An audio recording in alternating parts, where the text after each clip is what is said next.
Sheikh, I have a specific question.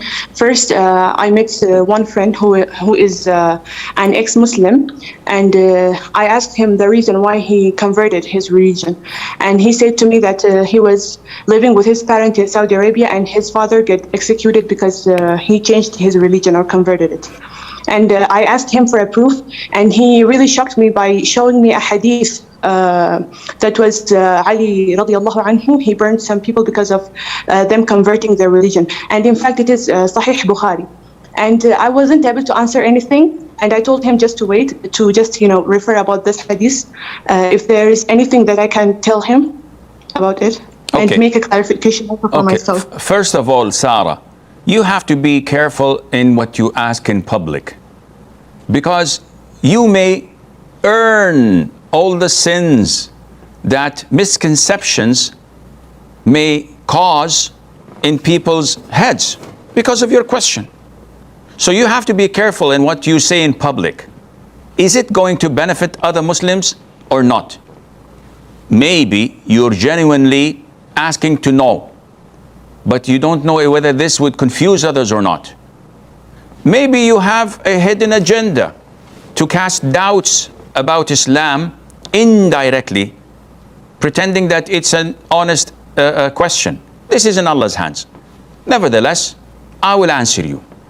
Number one, the hadith of Ali, may Allah be pleased with him, burning people because they converted their religion is not true.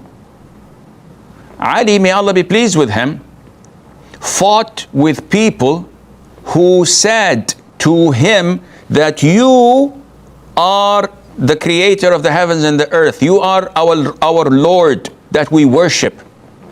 So they did not make him a prophet. They did not make him a saint. They did not make him a messenger. They made him Allah.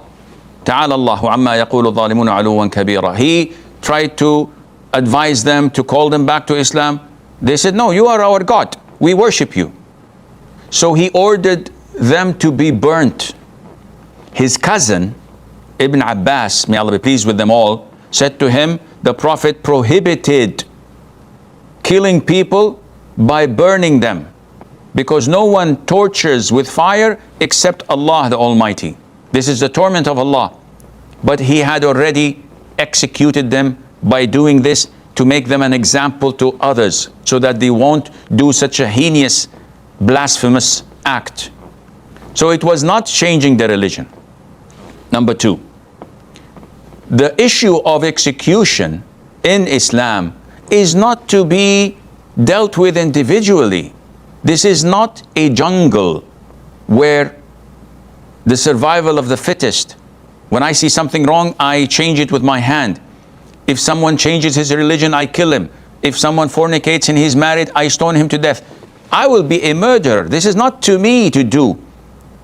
This is only to be carried out by the Muslim ruler, who has a panel of judges to give their verdict, and he carries out this verdict.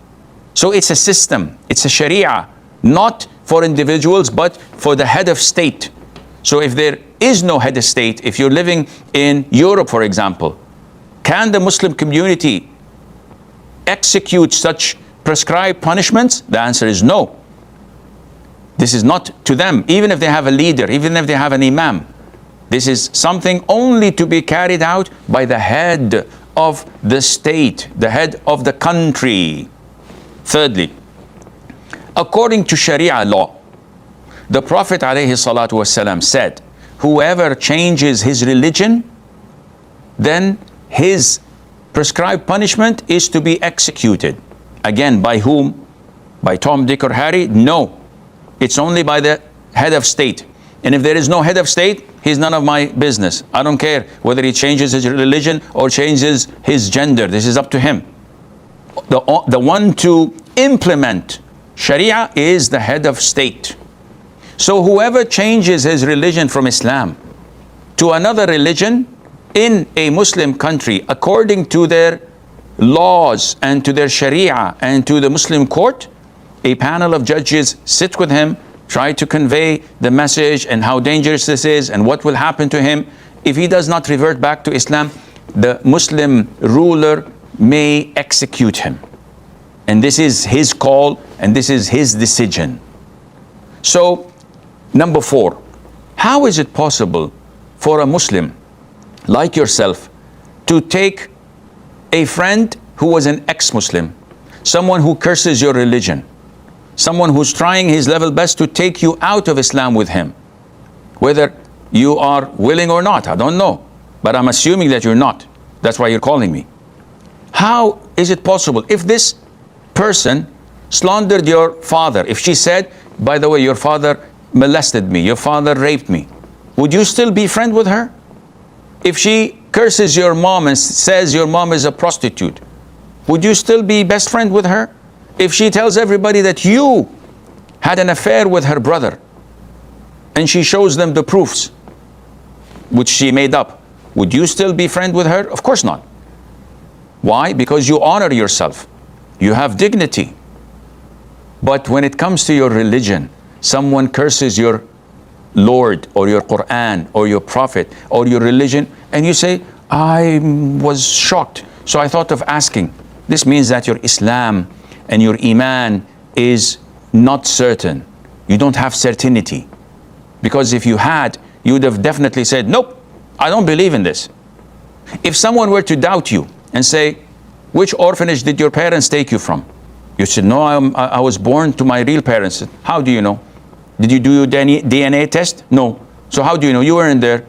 Would you accept this and go and do your DNA test, or you will take it for granted that, no, this is ridiculous, this is stupid. I am the legitimate child of my parents.